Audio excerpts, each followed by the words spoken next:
এই বোনটি বাসা বাড়িতে কাজ করে, বললো সবজিগুলো আমি বাসায় নিয়ে যাব। আর ভাইটি শুনে চুপ করে দাঁড়িয়ে রইলো, বললো সবজিগুলো বাসায় নিয়ে বাচ্চা থেকে রান্না করে দেবো। আর ভাইটি লুকিয়ে লুকিয়ে কথাগুলো শুনছিল। আর তখন বোনটি বললো, না না, সবজি চুরি করা মহাপাপ, সবজি চুরি করবো না, সবজিগুলো আবার রেখে দিচ্ছিল। আর তখন মালিকে বলল, মলেকা কি করছো? না সাহেব, কিছু করছি না, সবজিগুলো আমি গুছাচ্ছিলাম। আর তখন মালিকে সম্পূর্ণ কথাগুলো শুনে চলে গেল। পরের দিন সকালবেলা মালিকে বসে আছে, বললো মলেকা এদিকে আসো।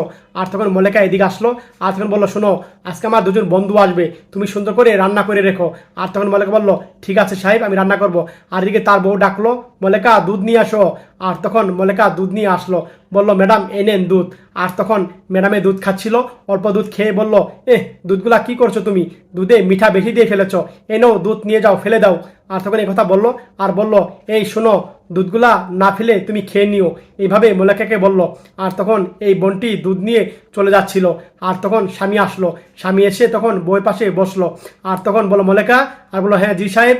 বললো, এই রান্না করেছো না, রান্নাগুলো তুমি বাসায় নিয়ে যাও। আর তখন বললো, কেন সাহেব, আপনার না বন্ধু আসার কথা? বললো, না আমার বন্ধু আসবে না, তুমি বাসায় নিয়ে যাও। আর তখন মল্লিকা বললো, ঠিক আছে সাহেব। আর তখন চলে গেল। আর তখন স্বামী তার বউকে জিজ্ঞাসা করলো, এই তুমি দুধ কেন খালে না? আর তখন বললো, শোনো, দুধ যদি আমি খেতাম তাহলে মল্লিকা কি খাবে? বলো মল্লিকা প্রেগনেন্ট, তার জন্য মল্লিকাকে মিথ্যা কথা বলে দুধটা আমি দিয়ে দিয়েছিলাম। আর তখন কথাগুলো স্বামী শুনে খুশি হলো। আর তখন বললো, তুমি যেই কাজ করেছো খুব উত্তম কাজ করেছো, তোমার কাজটা অনেক সুন্দর হয়েছে।